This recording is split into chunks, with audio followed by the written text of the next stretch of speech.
চলো আজকের ভিডিওতে আমরা যেটা আলোচনা করব সেটা রেডিয়েশন হিট ট্রান্সফার নিয়ে। এর আগে অলরেডি আমরা তাহলে হিট ট্রান্সফার তিনটে মেথড, একটা হচ্ছে কন্ডাকশন, একটা কনভেকশন, একটা হচ্ছে রেডিয়েশন। তো আমরা আমাদের প্লেলিস্টে কন্ডাকশন এবং কনভেকশন কিন্তু খুব সুন্দরভাবে কমপ্লিট করেছি। লাস্ট যেটা নিয়ে আমরা আলোচনা করব সেটা রেডিয়েশন হিট ট্রান্সফার নিয়ে। আজকে আমরা দেখে নেব রেডিয়েশন হিট ট্রান্সফারের কিছু ফর্মুলা, সেখানে কি ল কাজ করে, এবং সবচেয়ে ইম্পর্টেন্ট জিনিস যেটা নিয়ে আলোচনা করব সেটা হচ্ছে ভিউ ফ্যাক্টর জিনিসটা কি সেখানে। দেখো তাহলে আমরা রেডিয়েশন হিট ট্রান্সফার নিয়ে কিছু নরমাল বেসিক জিনিস জেনে নিই। তো রেডিয়েশন হিট ট্রান্সফার, দেখো এই রেডিয়েশন হিট ট্রান্সফারটাকে এক্সপ্লেন করা যায় দুটো থিওরি দ্বারা। একটা হচ্ছে ম্যাক্সওয়েল ইলেক্ট্রোম্যাগনেটিক থিওরি এবং দ্বিতীয়টা হচ্ছে প্ল্যাঙ্কস ফোটন থিওরি। তো আমরা যেটা নিয়ে পড়াশোনা করব সেটা হচ্ছে ম্যাক্সওয়েল ইলেক্ট্রোম্যাগনেটিক থিওরি, মানে আমরা রেডিয়েশনটাকে ধরে নেব কিছু ইলেক্ট্রোম্যাগনেটিক ওয়েভ হিসাবে এবং সেই অনুযায়ী আমরা এই রেডিয়েশনটা নিয়ে কন্টিনিউ করব। তাহলে আমাদের পড়ার বিষয় হচ্ছে ম্যাক্সওয়েল ইলেক্ট্রোম্যাগনেটিক থিওরি, আমরা সেই অনুযায়ী রেডিয়েশনটাকে ট্রিট করব। নেক্সট দেখো থার্মাল রেডিয়েশন, মানে একটা কিছু তরঙ্গ, এখানে কি বললাম আমরা ইলেক্ট্রোম্যাগনেটিক ওয়েভ ধরে নেব। তাহলে কোনো পার্টিকুলার ইলেক্ট্রোম্যাগনেটিক ওয়েভ এর ওয়েভলেন্থ থাকবে, কোন ওয়েভলেন্থের ভ্যালুতে মানে ওয়েভলেন্থের ভ্যালুর রেঞ্জ কত হলে সেটা একটা থার্মাল রেডিয়েশন দেবে সেটা দেখে নাও। 0.1 মাইক্রোমিটার থেকে 100 মাইক্রোমিটারের মধ্যে যদি ল্যামডার ভ্যালু হয়, ওয়েভলেন্থের ভ্যালু হয়, তাহলে সেটা কিন্তু থার্মাল রেডিয়েশন দেবে। এর মধ্যে কি কি পড়ে? এর মধ্যে ভিজিবল লাইটস গুলো পড়ে, এছাড়া তোমার যেটা পড়ে আল্ট্রাভায়োলেট রে পড়বে, ইউভি রে, এবং যেটা পড়বে আইআর রে মানে ইনফ্রারেড রে, সেগুলো কিন্তু এখানে পড়বে, এবং তার সাথে ভিজিবল লাইটস যেগুলো আছে সেগুলো কিন্তু পড়বে। তো এই জিনিসগুলো তাহলে রেডিয়েশনের মাধ্যমে আসে। তাহলে তাদের ল্যামডার ভ্যালু যদি 0.1 মাইক্রোমিটার থেকে 100 মাইক্রোমিটারের মধ্যে হয়। এবং দেখো একটা নেক্সট টপিক যেখানে নাও, নেক্সট একটা জিনিস যে এটা ধরো একটা তোমার কাছে বডি যার টেম্পারেচার T1, এটা আরেকটা বডি যার টেম্পারেচার T2, এবং এদের মাঝে কিছু মিডিয়াম আছে। এবার যদি কিছু মিডিয়াম থাকে তাহলে এইখানে এই যে পরিমাণ হিটটা তৈরি করবে, যে পরিমাণ হিটটা রেডিয়েট হবে এবং এর যে পরিমাণ রেডিয়েশনটা হবে, তো এখানে হিট ট্রান্সফারের ক্ষেত্রে যে একটা জিনিসের ভূমিকা আছে সেটা হচ্ছে মিডিয়ামের। যদি এই মিডিয়ামটা পার্টিসিপেটিং থাকে, পার্টিসিপেটিং ইন নেচার হয়, মানে এই রেডিয়েশনে কিছুটা এফেক্ট ফেলে, তখন তাকে বলবে পার্টিসিপেটিং মিডিয়াম, এবং যদি কোনো রকম এফেক্ট না ফেলে তখন তাকে বলবে নন পার্টিসিপেটিং মিডিয়াম। এবার ভাবো ধরো এখান থেকে এখানে রেডিয়েশন হয়ে হিট ট্রান্সফার হচ্ছে, এখানে যদি কোনো মিডিয়াম পার্টিসিপেটিং ইন নেচার হয় তাহলে কি করবে? এই হিটের অ্যামাউন্টটা কিছুটা হলেও এর দ্বারা রিফ্লেক্ট হবে, কিছুটা হলেও এই মিডিয়ামের যে কণাগুলো আছে সেগুলো দ্বারা অ্যাবজর্ব হবে, রিফ্লেকশন হবে, রিফ্র্যাকশন হবে। তো তার ফলে কি হবে? হিটের কিছুটা লস হবে। তো আমরা যেগুলো আমাদের পড়াশোনায় আমাদের হিট ট্রান্সফার রেডিয়েশনের ক্ষেত্রে যেটা কনসিডার করব সেটা হচ্ছে আমরা ধরে নেব যে কোনো মিডিয়ামে এখানে নন পার্টিসিপেটিং ইন নেচার। তো আমরা এবার নেক্সট কনসেপ্ট নিয়ে আলোচনা করব। দেখো আমরা নেক্সট অ্যাবসর্পটিভিটি, রিফ্লেক্টিভিটি এবং ট্রান্সমিসিভিটি এটা নিয়ে আলোচনা করে নিই। দেখো ধরো তোমার কাছে কোনো একটা অবজেক্ট আছে এবং এখানে Q.I এই অ্যামাউন্ট অফ দা, এটা হচ্ছে তোমার ইনসিডেন্ট হিট। তো এই হিটটা যখন এই অবজেক্টের উপর ইনসিডেন্ট হলো, এর কিছুটা পরিমাণ রিফ্লেক্টেড হবে। আমি ধরলাম রিফ্লেক্টেড অ্যামাউন্ট অফ হিটের পরিমাণ Q.R, এবং কিছুটা পরিমাণ ট্রান্সমিট হয়ে যাবে। তাহলে আমি ধরলাম ট্রান্সমিট যতটা হচ্ছে সেই অ্যামাউন্ট অফ দা হিট হচ্ছে Q.T, এবং কিছুটা অ্যাবসর্পশন হবে সেটা ধরলাম Q.A। তাহলে দেখো তোমার এখন Q.I এই জিনিসটা অ্যাকচুয়ালি কটা ভাগে ভাগ হচ্ছে? Q.I অ্যাকচুয়ালি হয়ে যাচ্ছে Q.R প্লাস Q. তোমার যেটা পাচ্ছ T, এবং তার সাথে পাচ্ছ Q.A। তুমি এক কাজ করো, বোথ সাইড Q.I দ্বারা ডিভাইড করো। তাহলে কিভাবে? 1 is equal to Q.R divided by Q.I plus Q.T divided by Q.I plus Q.A divided by Q.I। এবার দেখো what is Q.R divided by Q.I? Q.R divided by Q.I যেটা দেখো Q.R divided by Q.I মানে তোমার কতটা incident হয়েছে তার মধ্যে কতটা রিফ্লেক্ট হয়েছে, আর দেখো Q.T by Q.I মানে কতটা ইনসিডেন্টের মধ্যে কতটা পরিমাণ ট্রান্সমিশন হয়েছে। Similarly Q.I divided by Q.U divided by Q.I মানে ইনসিডেন্টের মধ্যে কতটা ফ্র্যাকশন তোমার অ্যাবজর্পশন হয়েছে। এই যে পরিমাণ ফ্র্যাকশন গুলোর কথা বলছি, যে পরিমাণ ফ্র্যাকশন রিফ্লেক্টেড হয়েছে with respect to the incident, সেটাকেই বলা হয় রিফ্লেক্টিভিটি। তো এই রিফ্লেক্টিভিটিকে যেটা, এবং এটাকে বলা হয় ট্রান্সমিসিভিটি, এবং এটাকে বলা হয় অ্যাবসর্পটিভিটি। অ্যাবসর্পটিভিটিকে লেখা হয় আলফা দ্বারা, ট্রান্সমিসিভিটিকে প্রকাশ করা হয় টাউ দ্বারা, এবং এখানে রিফ্লেক্টিভিটিকে প্রকাশ করা হয় রো দ্বারা। তাহলে এখান থেকে তুমি যেটা পেলে alpha plus tau plus rho that is equal to 1, that's mean absorptivity plus reflectivity plus transmittivity is equal to 1. দেখো তাহলে আমরা যেটা পেলাম অ্যাবসর্পটিভিটি প্লাস ট্রান্সমিটিভিটি প্লাস রিফ্লেক্টিভিটি এর কমপ্লিট ভ্যালুটা অ্যাডিশনটা কিন্তু 1 পেলাম। এবার আমরা কিছু স্পেশাল অবজেক্ট নিয়ে আলোচনা করি। দেখো ওপেক বডি মানে হচ্ছে যার ট্রান্সমিটিভিটিটা 0, মানে সে কোনো রকম ট্রান্সমিশন করেই না। তার মানে এটার ক্ষেত্রে কি হবে, এটার ক্ষেত্রে আলফা আর যে তোমার রো মানে রিফ্লেক্টিভিটি আর অ্যাবসর্পটিভিটি এই দুটোর অ্যাডিশন ইকুয়াল টু 1 হবে, কারণ ওপেক বডির ক্ষেত্রে ট্রান্সমিটিভিটিটা 0 এবং ম্যাক্সিমাম বডি তোমার জেনারেলি ওপেক বডি হয়। আর নেক্সট যেটা আমরা সম্পর্কে জানবো ব্ল্যাক বডি সম্পর্কে তুমি এখন জেনে রাখো আলফা সেটা অ্যাবসর্পটিভিটির ভ্যালুটা 1 হয়, মানে এর মধ্যে যা কিছু আছে সেটা কিন্তু অ্যাবসর্ব করে। এই ব্ল্যাক বডি নিয়ে কিন্তু আমরা ডিটেইলসে আলোচনা করব। এবং নেক্সট আরেকটা আছে দেখো পারফেক্ট রিফ্লেক্টর মানে কমপ্লিটলি রিফ্লেক্ট করবে, তার মানে রো এর ভ্যালু কি হবে 1 হবে, তার মানে টাও এবং আলফা সেইগুলোর ভ্যালু কিন্তু তখন 0 হবে। চলো আমরা এবার স্পেশালি ব্ল্যাক বডি নিয়ে কিছুটা ক্যারেক্টারিস্টিক্স আলোচনা করব। তাহলে আমরা ব্ল্যাক বডি তাহলে একটু আলোচনা করে নিই। তো ব্ল্যাক বডি দেখো, ব্ল্যাক বডি তিনটে ক্যারেক্টারিস্টিক্স। একটা এটা পারফেক্ট অ্যাবজর্বার, মানে ব্ল্যাক বডির মধ্যে যা কিছু আছে সে সবটাই অ্যাবজর্ব করবে। as well as it is a perfect emitter, মানে অ্যাবজর্ব যেমন পারফেক্ট করতে পারে ঠিক তেমন ভাবে কমপ্লিটলি এমিটও করতে পারে। as well as এটা হচ্ছে ডিফিউজ বডি মানে কি, এই যখন এমিটস করবে প্রতি দিকে ইচ এন্ড এভরি ডাইরেকশনে same amount of energy emits করবে। দেখো সেটা আমি একটা উদাহরণ দিয়েছি যে emit same amount of energy in each and every direction. সেটা হচ্ছে তাহলে ব্ল্যাক বডি তিনটে ক্যারেক্টারিস্টিক, এটা পারফেক্ট অ্যাবজর্বার মানে আলফার ভ্যালু 1, পারফেক্ট এমিটারের ক্ষেত্রে আমি যেটা দেখবো পরে একটা নতুন টার্ম পাবো সেটা হচ্ছে এমিসিভিটি। সেই এমিসিভিটি ভ্যালু যেটা এপসাইলন দ্বারা ডিনোট করা হয়, এখানে যেমন আলফার ভ্যালু 1 হয়, এখানে এমিসিভিটি এপসাইলনের ভ্যালু 1 হবে।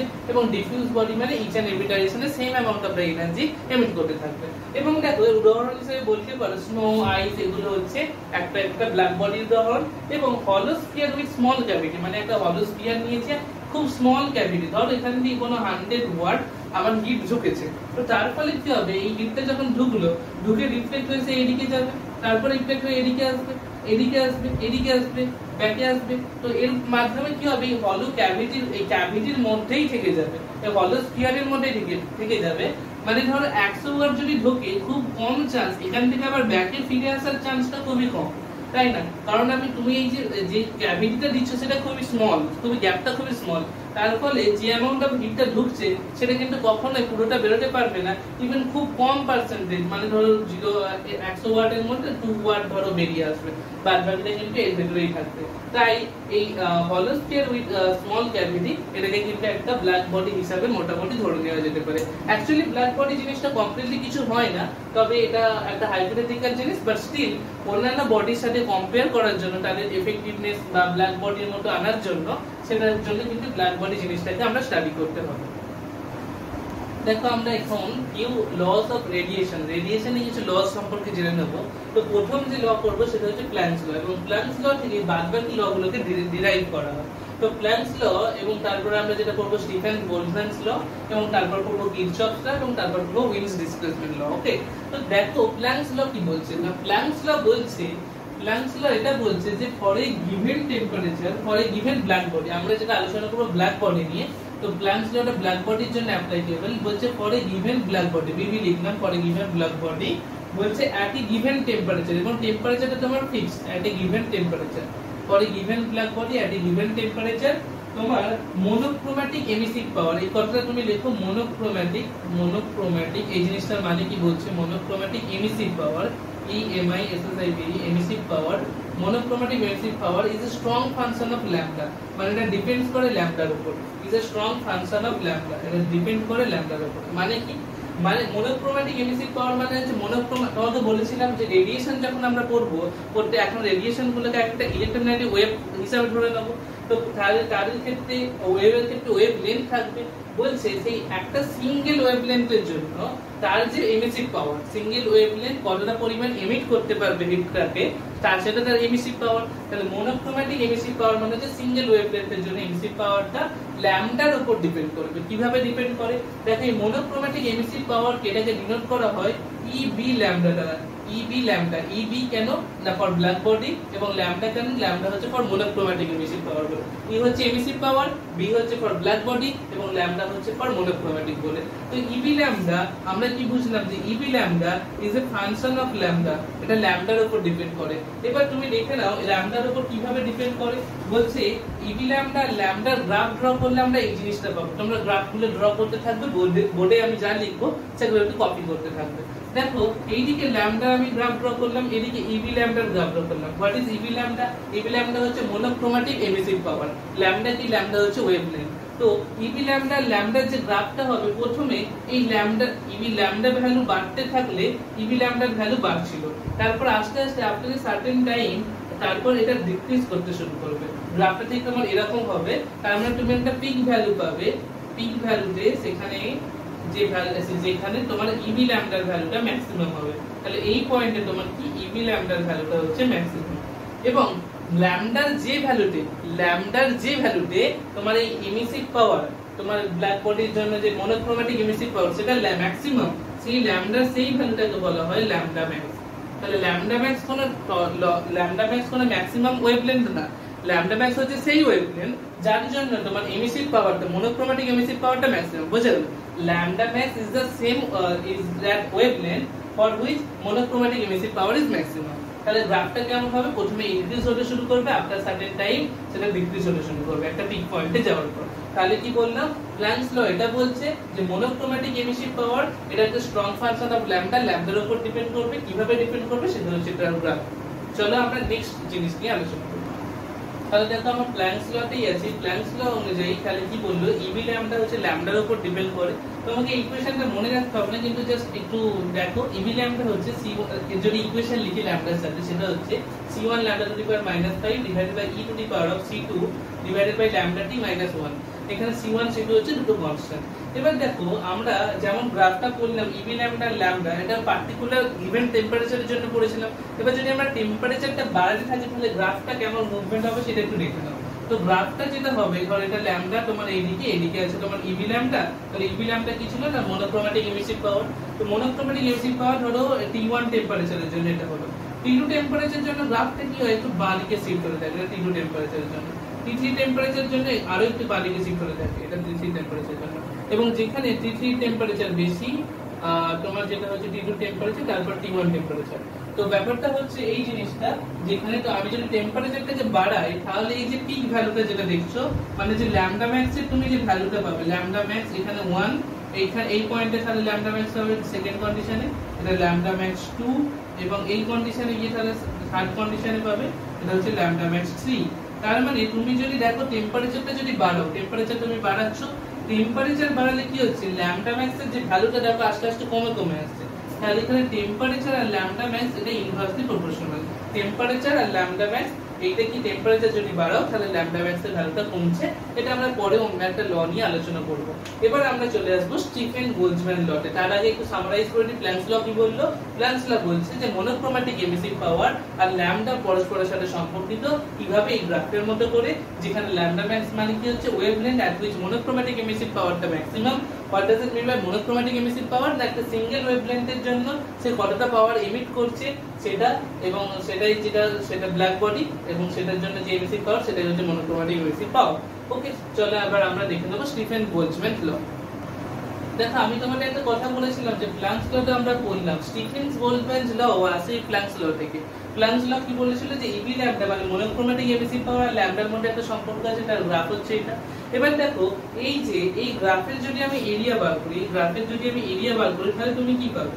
এই গ্রাফটা যদি তুমি এরিয়া ফাইন্ড আউট করো তাহলে দেখো মনোক্রোমেটিক এমিসিভ পাওয়ার তার জন্য আর ল্যামডার মধ্যে ধরো তুমি একটু স্মল ডিসটেন্স নিচ্ছ, যার এটা আমি ধরলাম ডি ল্যামডা। ওকে, এবং এইটার জন্য তোমার কি ছিল? ইবি ল্যামডা মনোক্রোমেটিক এমিসিভ পাওয়ারটা ছিল।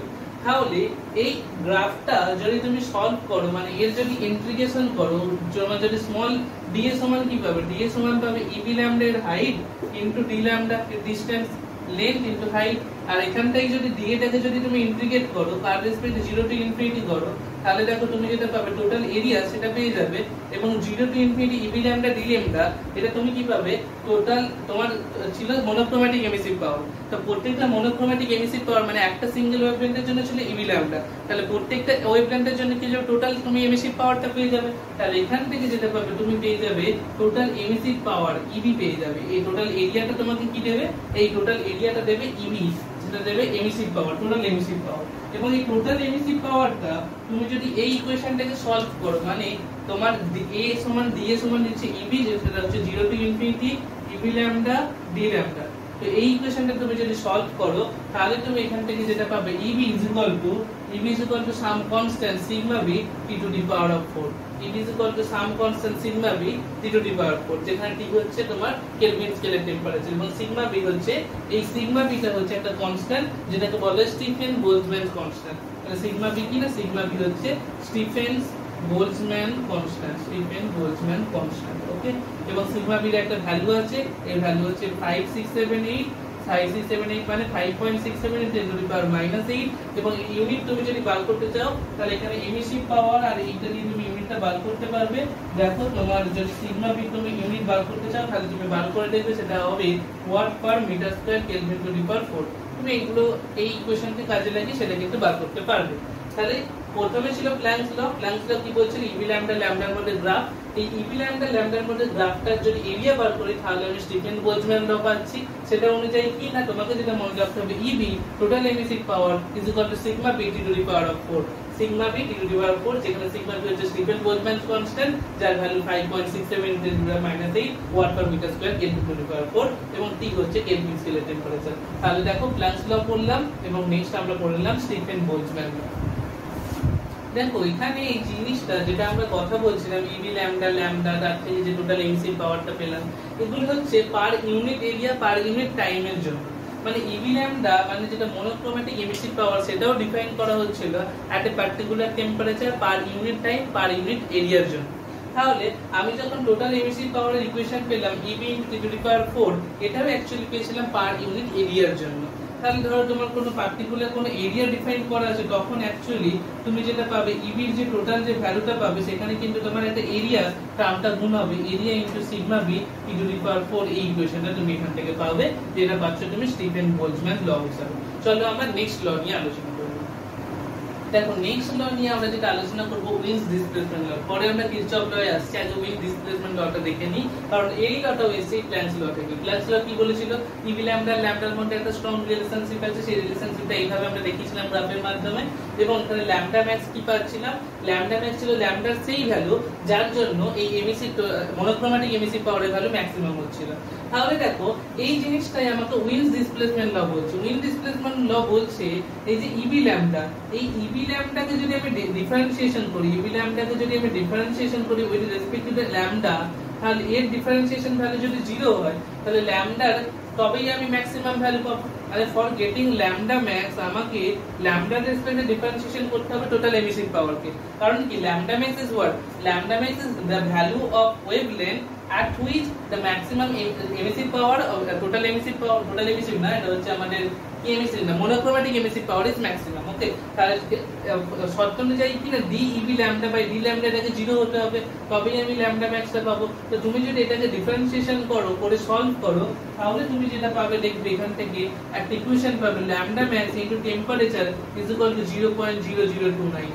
এটা পেয়ে যাবে, তুমি দেখবে এটা পাবে মিটার কেলভিন, এই ইউনিট হিসাবে তুমি এইখানে একটা ইকুয়েশন পাবে। তাহলে উইন্স ডিসপ্লেসমেন্ট ল বলছে যে lambda max into temperature is equal to 0.0029, that means that lambda max and temperature এই দুটোর টোটাল এটা হচ্ছে সাম কনস্ট্যান্ট। তার মানে কি, তোমাকে যেটা আগে বলেছিলাম যে গ্রাফটা দেখিয়েছিলাম আমরা, যে ল্যামডা ম্যাক্স যদি কোনোভাবে বাড়ে তাহলে টেম্পারেচার কমবে, অথবা টেম্পারেচার যদি তুমি বাড়াও তাহলে ল্যামডা ম্যাক্স একটু কমবে। তাহলে টেম্পারেচার এবং ল্যামডা ম্যাক্সের যে ইনভার্সলি প্রপোর্শনাল রিলেশনশিপ, সেটা কিন্তু এই উইন্স ডিসপ্লেসমেন্ট ল তোমাকে শো করছে। তাহলে উইন্স ডিসপ্লেসমেন্ট লটা আর কিছুই নয়, আমি এখানে জাস্ট ডেরিভেটিভ করছি ইবি ল্যামডাকে ল্যামডা রেসপেক্টে ফর গেটিং ল্যামডা ম্যাক্স, এবং সেখান থেকে একটা ইকুয়েশন পাচ্ছি lambda max into temperature is equal to 0.0029, that's mean lambda max into temperature is equal to constant. তাহলে এখানে তুমি যদি গ্রাফ ড্র করো ল্যামডা ম্যাক্স এবং টেম্পারেচারের, তাহলে তুমি যেটা গ্রাফ পাবে P is equal to constant, যেমন গ্রাফ পেতে যেটা তোমার গ্রাফটা যেমন থাকতো হাইপারবোলিক, তেমন গ্রাফ এখানে কিন্তু হাইপারবোলিক গ্রাফ এখানে হবে। তো আমরা নেক্সট ল নিয়ে আলোচনা করব। দেখো নেক্সট যে ল নিয়ে আমরা কথা বলবো কিরচফস ল। তার আগে জেনে নাও, যে কোনো অবজেক্ট যদি সেটা 0 কেলভিন টেম্পারেচারের বেশি টেম্পারেচার থাকে, যে কোনো অবজেক্ট যদি সেটা 0 কেলভিন টেম্পারেচারের বেশি টেম্পারেচারে থাকে, তাহলে সে রেডিয়েশন মানে রেডিয়েশন বডি থেকে সেখান থেকে হিট এমিট হয় রেডিয়েশনের মাধ্যমে। রেডিয়েশনের মাধ্যমে সেখান থেকে হিট ট্রান্সফার হয়। তার মানে এই যে পেনটা আছে এটা রুম টেম্পারেচারটা আছে 0 কেলভিন টেম্পারেচার থেকে বেশি, এও হিট এমিট করছে, এও রেডিয়েশন করছে। আমার বডির টেম্পারেচার সেটা 0 কেলভিনের থেকে বেশি, সেও এমিট করছে। আমার রুমে যা কিছু আছে যার টেম্পারেচার 0 কেলভিন টেম্পারেচারের থেকে বেশি, অ্যাবসলিউট টেম্পারেচারের থেকে বেশি, সে কিন্তু কোনো না কোনো ভাবে রেডিয়েশন করছে।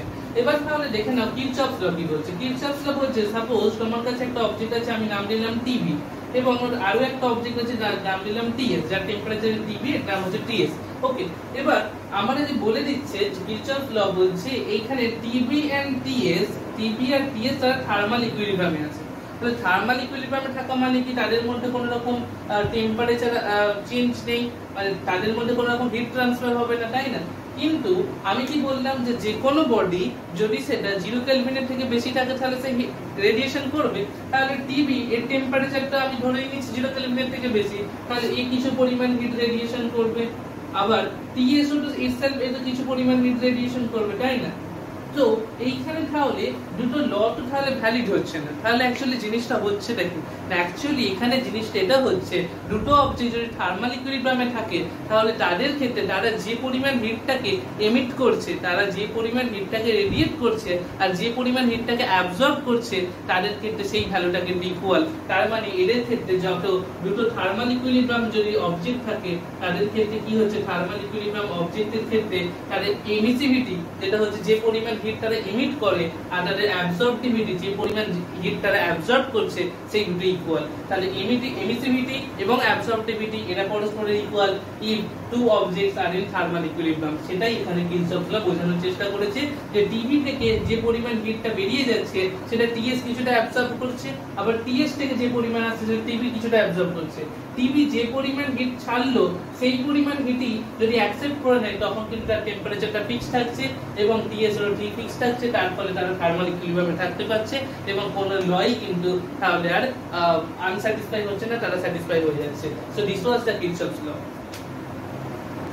দেখো লাস্ট আমি তোমাদের একটা গ্রাফ দেখাতে চাইছি এই কনসেপ্টের উপর, যেখানে ইবি ল্যামডা এবং ল্যামডার যে গ্রাফ ছিল, যেখানে ইবি ল্যামডা তোমার কি ছিল, যেখানে ইবি ল্যামডা ছিল তোমার স্পিড মনোক্রোম্যাটিক এমিসিভ পাওয়ার আর ল্যামডা ছিল তোমার ওয়েভলেন্থ। তাহলে দেখো ইবি ল্যামডা ল্যামডার গ্রাফ ড্র করেছে এবং ব্ল্যাক বডির ক্ষেত্রে কি ছিল, এই যে এমিসিভিটি তার ভ্যালুটা কমপ্লিটলি 1 ছিল কারণ ইট ওয়াজ এ পারফেক্ট এমিটার। তার ফলে কি হচ্ছে, ব্ল্যাক বডির ক্ষেত্রে দেখো ল্যামডার উপর ডিপেন্ড করছে না, এর ভ্যালু কিন্তু অলওয়েজ 1, এমিসিভিটির ভ্যালু অলওয়েজ 1। কিন্তু গ্রে বডি বলে একটা অবজেক্ট হয় যে ক্ষেত্রে এই এমিসিভিটির ভ্যালু কমপ্লিটলি 1 নয়, বাট ইট ইজ কনস্ট্যান্ট, মানে সেটা ল্যামডার উপর ডিপেন্ড করছে না, এটা কনস্ট্যান্ট ভ্যালু আছে, বাট এটা একের থেকে কম হতেই পারে।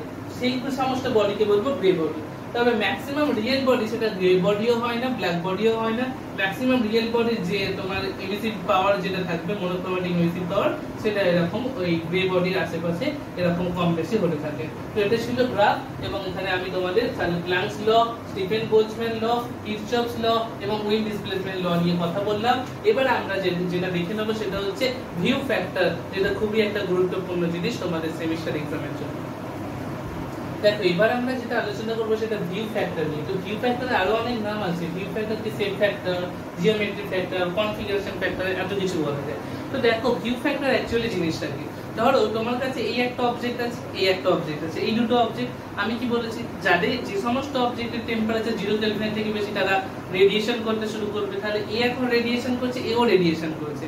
তাহলে এখানে ভিউ ফ্যাক্টরটা হচ্ছে এমন একটা জিনিস যে এই পেনটা দ্বারা রেডিয়েট হওয়া এনার্জির কতটা পরিমাণ এই ক্যালকুলেটরে এসে পড়ছে, মানে একটু এনার্জি এমিট করছে সব দিকে, এইদিকে এইদিকে এইদিকে, তো এর কতটা পরিমাণ অংশ, কতটা পরিমাণ এনার্জি রেডিয়েটেড হওয়া এনার্জির অংশ এই ক্যালকুলেটরে এসে পড়ছে, সেটার রেসপেক্টে যে দেখা, সেটাকেই বলা হচ্ছে ভিউ ফ্যাক্টর। চলো আমরা থিওরিটিক্যালি বুঝে নিই এই ব্যাপারটা কি। দেখো ধরো এটা একটা বডি, এই একটা বডি, এই বডি নাম্বার 1, এটা বডি নাম্বার 2, এটা টেম্পারেচার T1, এটা টেম্পারেচার T2, ঠিক আছে। এবার দেখো আমাদের Q.1 মানে কি, Q.1 মানে হচ্ছে radiation energy emitted by body 1, মানে এই বডিটা কতটা পরিমাণ এনার্জি রেডিয়েশন করছে সেটা হচ্ছে Q.1, এটাকে Q.1 দ্বারা প্রকাশ হয়। আর Q.12 মানে কি, Q.12 মানে হচ্ছে এই 1 নম্বর বডি থেকে তো এনার্জিটা এমিট হচ্ছে, কিন্তু এই এমিটেড হওয়া এনার্জির কতটা অংশ গিয়ে 2 নম্বর বডিতে স্ট্রাইক করছে সেটা হচ্ছে Q.12। দেখো কি লিখছি, emitted radiation energy by the body 1 that strikes body 2, যে এনার্জিটা 1 থেকে এমিট হয়ে 2 নম্বর বডিতে স্ট্রাইক করছে, সেই ভ্যালুটাকে, সেই হিটের ভ্যালুটাকে আমরা লিখব q.12। বোঝা গেল তাহলে q.1 কি, যে পরিমাণ অ্যামাউন্ট অফ এনার্জি রেডিয়েট হচ্ছে 1 নম্বর বডি থেকে, আর q.12 কি না 1 নম্বর বডির বেরিয়ে যাওয়া এনার্জির কতটা অংশ 2 নম্বর বডিতে গিয়ে স্ট্রাইক করছে সেই ভ্যালুটা। এবার ভিউ ফ্যাক্টর কি দেখো, ভিউ ফ্যাক্টরকে লেখা হয় f দ্বারা, f12 এর মানে হচ্ছে q.12 ডিভাইডেড বাই q.1, মানে কতটা পরিমাণ 1 থেকে বেরিয়ে 2 এ গেছে ডিভাইডেড বাই 1 কতটা টোটাল এমিট করেছে, সেই দুটো যে রেশিও সেটা কি বলা হয় ভিউ ফ্যাক্টর। তাহলে ভিউ ফ্যাক্টরকে আমরা কিভাবে লিখব, f12 ইজ ইকুয়াল টু, তার মানে 1 থেকে 2, 1 এর রেসপেক্টে 2 এর ভিউ ফ্যাক্টর সেটা হচ্ছে 1 থেকে বেরিয়ে যাওয়া হিট 2 এ কতটা স্ট্রাইক করেছে ডিভাইডেড বাই 1 কতটা টোটাল হিট এমিট করছে রেডিয়েশনের মাধ্যমে। এটাকে নরমাল যদি FMN এর ফর্মুলা লেখো, m থেকে তাহলে n এর দিকে হিট যাচ্ছে, তাহলে টোটাল অ্যামাউন্ট অফ হিট যেটা m থেকে বেরিয়ে n এ স্ট্রাইক করেছে সেটা divided by total amount of heat যেটা m এমিট করছে, সেই দুটো যে রেশিও সেটাকে বলা হয় ভিউ ফ্যাক্টর। চলো আমরা এবার ভিউ ফ্যাক্টরের কিছু ক্যারেক্টারিস্টিক সম্পর্কে জেনে নিই। দেখো এখন আমরা যেটা করব, শেপ ফ্যাক্টরের কিছু ক্যারেক্টারিস্টিক্স নিয়ে আলোচনা করব। দেখো বলছি shape factor only depends on geometry.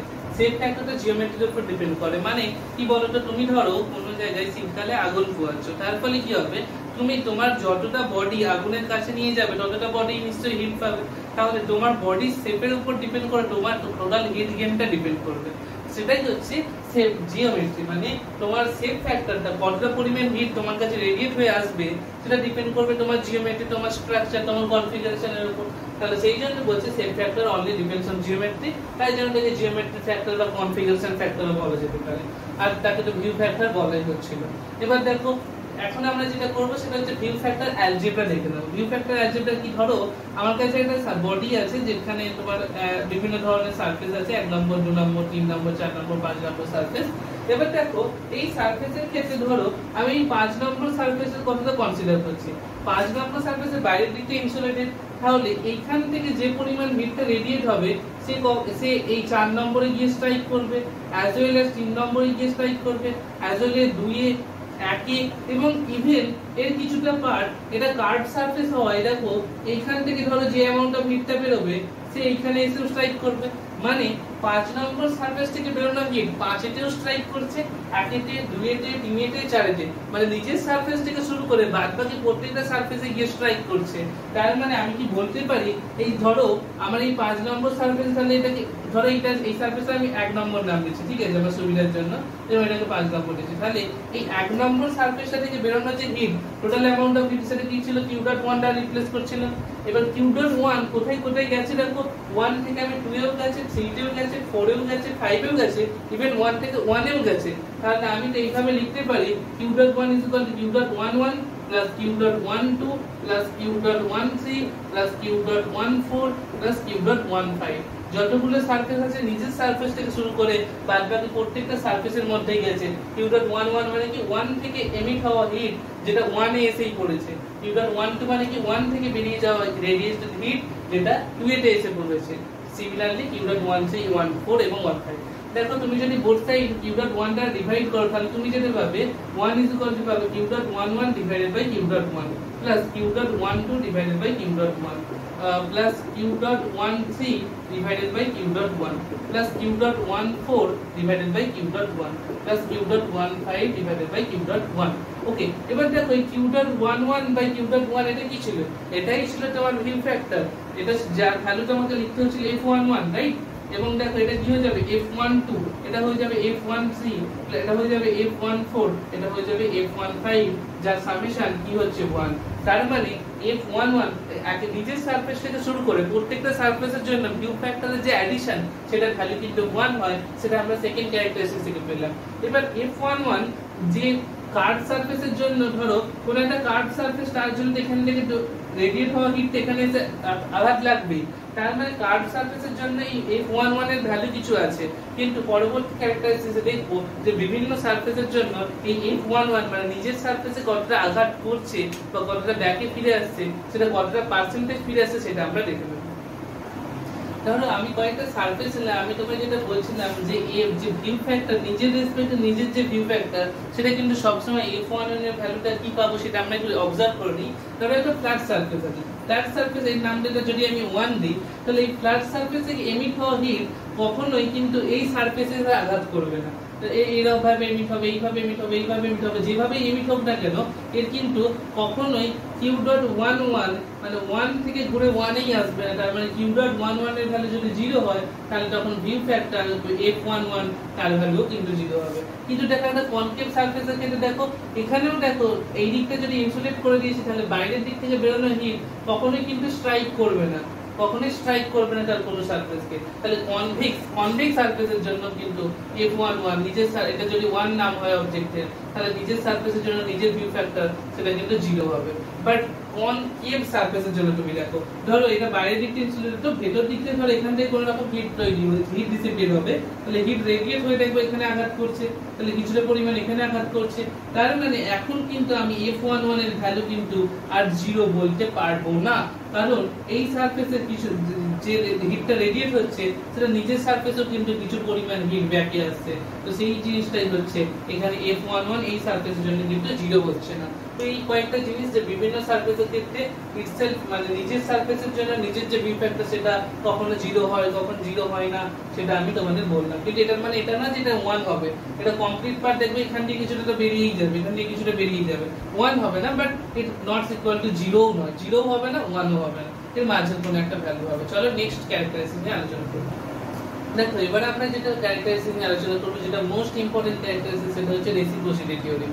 Reciprocity theorem কি, ধরো তোমার কাছে দুখানা সারফেস আছে, একটা 1 নম্বর সারফেস এবং 2 নম্বর সারফেস, এবং 1 নম্বর এবং 2 নম্বর সারফেসের ক্ষেত্রে দেখো ধরো 1 নম্বর সারফেসে এরিয়া আমি ধরলাম a1, 2 নম্বর সারফেসে এরিয়া ধরলাম a2, এবং তাহলে কিভাবে দুটো ভিউ ফ্যাক্টর হবে f12 আর f21, ওকে।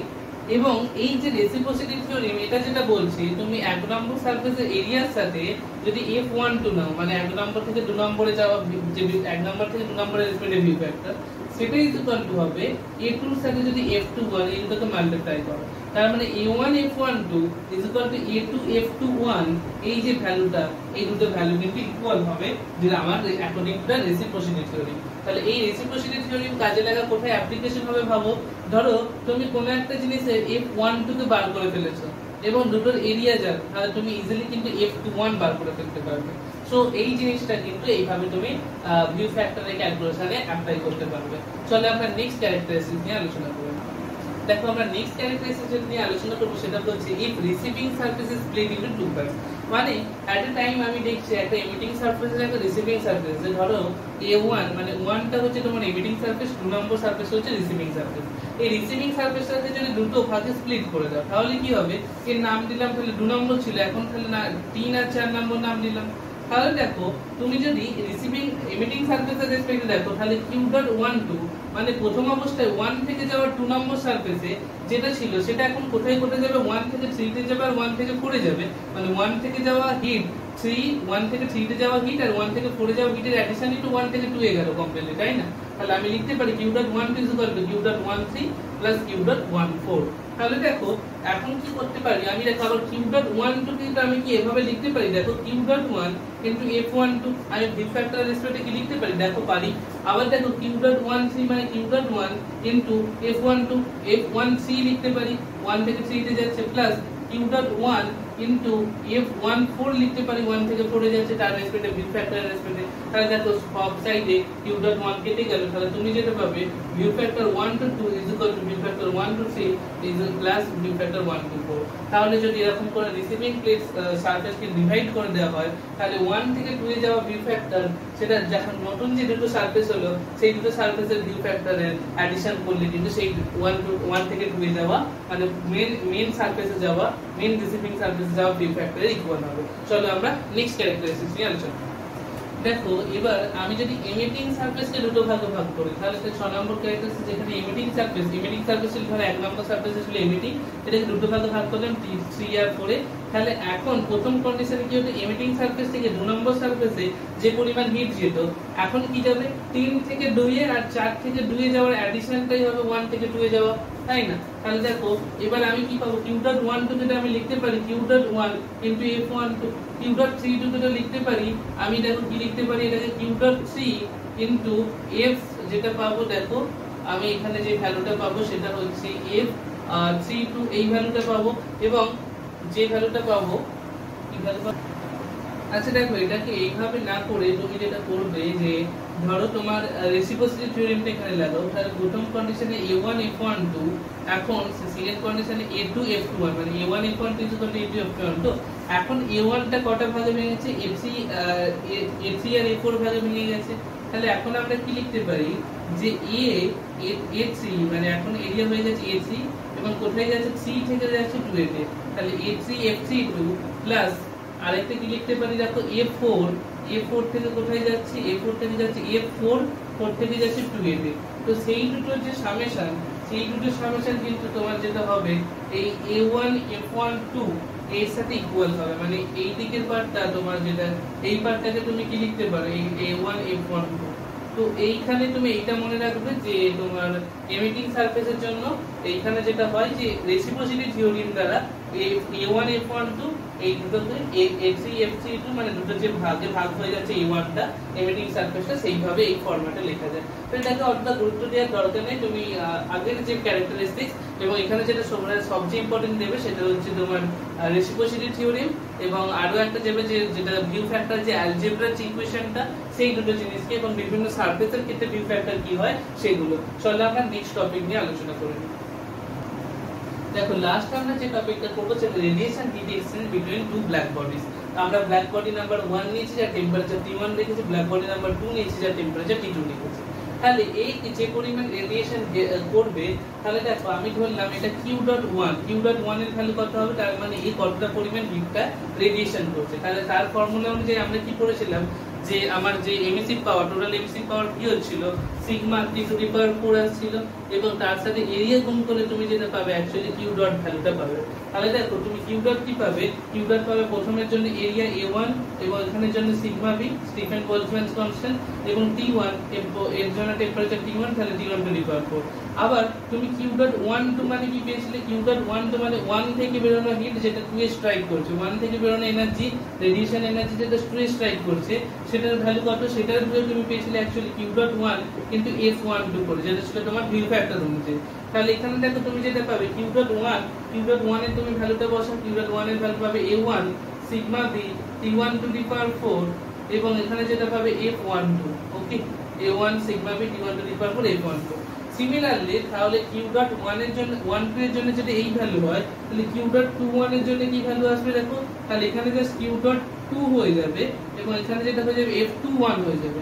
তাহলে q ডট 2 এর কি হবে, তখন a2 আসবে, সিগমা b আসবে, T2 টু দি পাওয়ার 4 আসবে, এবং এখানে তখন হয়ে যাবে f21। ওকে, এবার দেখো আমি চাইছি এও তাহলে কিছু পরিমাণ হিট এমিট করে এতে স্ট্রাইক করছে, এও কিছু পরিমাণ হিট এমিট করে এতে স্ট্রাইক করছে।